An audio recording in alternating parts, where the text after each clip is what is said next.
was asked to identify a body that wasn't there. I've gone back and forth about posting this because I know how it sounds. If anyone from the sheriff's office ever finds this, they'll probably know exactly who I am. I don't really care anymore. I haven't worked there in over a year, and even if they threaten me with breaking confidentially, I'd rather people think I'm lying than have someone else stumble into the same situation. For 7 years, I worked at the country morgue. Most people imagine it's a depressing place, but honestly, after a few months, it becomes routine. Paperwork, refrigeration units, fluorescent lights that hum constantly, and families coming in a worst day of their lives. You learn to separate work from emotion. That don't scare you, the living do. One of my responsibilities was assisting with visual identifications. If a body couldn't immediately be identified through fingerprints or dental records, relatives were sometimes asked to confirm the person's identity. It's an awful job, but it's predictable, or at least it was. Everything changed because of a man named Daniel Harper. That wasn't actually his name. I'm changing it because his family deserves privacy. He was reported missing sometime in late November. 42 years old, divorced, worked as a surveyor, no criminal history, no obvious reasons to disappear. His truck was eventually found parked beside a logging road about 20 miles outside town. Nothing unusual inside: wallet, keys, half a bottle of water, a jacket folded neatly across the passenger seat. Search teams spent 4 days looking for him, nothing. Then, on the fifth day, the sheriff's office called us. A body had supposedly been recovered. I say supposedly because that's where everything stopped making sense. The transport team arrived just after sunset. They wheeled in a covered garnet, signed the intake paperwork, and left without saying much. I glanced at the form while pulling on gloves. Male, approximately 40 years old, possible identification Daniel Harper. Time recover 5:42 p.m. Standard procedure. I unzipped the body bag. It was empty. Not empty because someone had forgotten the body. Empty in the sense that the inside was perfectly clean. No blood or fibers. Not even the condensations you'd expect from transporting a refrigerated body. I assumed the transport crew had made a mistake and called dispatched. The deputy sounded confused. What do you mean it's empty? There is no body. There was a long pause. Then he says something that still bothers me.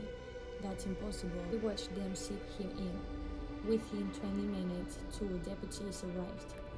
They checked every hallway, every storage room, every loading dock. Nothing. One deputy even accused me of playing some kind of joke until he opened the bag himself. He went pale. The incident report listed it as a transportation error. No one could explain it, but everyone seemed eager to stop talking about it. I figured that would be the end of it. It wasn't. The following Monday, Daniel Harper's wife came in to identify the remains. She hadn't been told what had happened. The detective who met her looked exhausted. I remember him apologizing several times before leading her toward the viewing room. Then he froze. The room was empty, not because the body had disappeared, because no one had ever placed one there. He turned to me. What is here? I remind him there wasn't a body. He stared at me like I'd spoken another language. What are you talking about? We identified him yesterday. No, you didn't. Yes, we did. You brought us an empty body bag. His expression changed slowly, like someone waking from anesthesia. He looked down at the paperwork in his hand, then back at me. Right. Neither of us mentioned it again. After that day, things became inconsistent.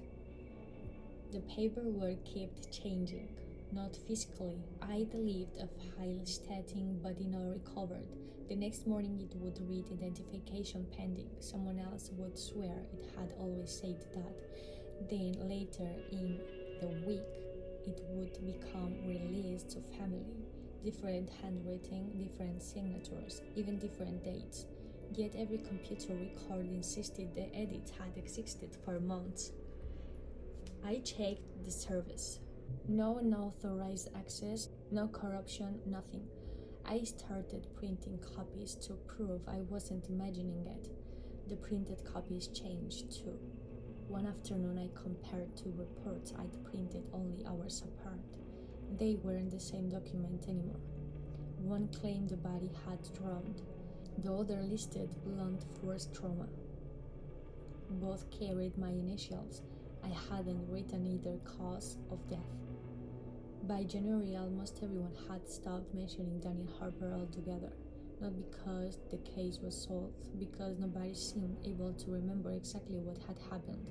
I'd asked a deputy about the empty body bag. He'd said, "What empty bag?" 5 minutes later, he'd remembered it clearly, then forgot it again before lunch. The memories wouldn't disappear completely. They drifted, like trying to remember a dream after waking. I began writing everything in a notebook I carried everywhere.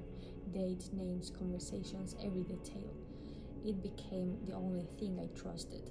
On one evening, I stayed late to finish inventory. The building was silent except for the refrigeration compressors cycling on and off. As I passed viewing room 2, I noticed the lights were on. I was certain I turned them off. Inside sat an identification folder. No body, just the folder. The label read, Harper Daniel. Inside was a single photograph, not of a corpse, of the viewing room itself, taken from the corner near the ceiling. The room was occupied. A woman stood beside the viewing table, crying. She was Daniel Harper's wife. Across from her stood a detective. I recognized him immediately. What stopped me cold was the table between them. Someone was lying on it beneath a white sheet. The outline of a body was clearly visible. The detective was pulling the sheet back. But underneath there was nothing. The sheet covered empty air, yet both of them were reacting as though they were looking directly at the person. I checked the timestamp. It matched the day she supposedly identified him. There was no photographer listed, no camera ID, no metadata at all. The next morning, the photograph was gone. The folder was empty. I didn't tell anyone. A month later, I quit. I blamed stress. No one argued. 3 weeks after leaving, I decided to throw away the notebook. I hadn't looked at it since my last shift. Reading it only made me anxious. As I flipped through the pages, one final time I noticed something I'd never written. Halfway through the notebook, every page contained the same sentence. In my handwriting, you were present again, you were present and again, hundreds of times. The ink matched my pen, the pressure matched my handwriting. I have absolutely no memory of reading it. I tried showing the notebook to my wife. She frowned. Present for what? The Harper case? She looked confused. What Harper case? I explained everything, the missing man, the empty body bag, the changing reports. She listened passionately, then asked why I kept insisting a man had vanished when the country had never had a missing person case that name. I searched online, nothing, no article, no police bulletin, no archived news reports, no obituary, no social media, no property records. Daniel Harper has ceased to exist, or maybe he never had. Last month, I received a large envelope with no return address. Inside was a notebook. I'd burned it after moving. I watched it turn to ash in my backyard. Yet here it was, perfect condition. There was only one difference. The final page had something new, a photograph. It showed viewing room 2. The detective, Daniel Harper's wife, the empty table, and me. I was standing beside them, looking directly at where the body should have been. My face wasn't frightened. It wasn't confused, it looked familiar, like I recognized whoever or whatever was lying there. On the back of the photograph, someone had written a single question, in my handwriting: why do you keep pretending you couldn't see it?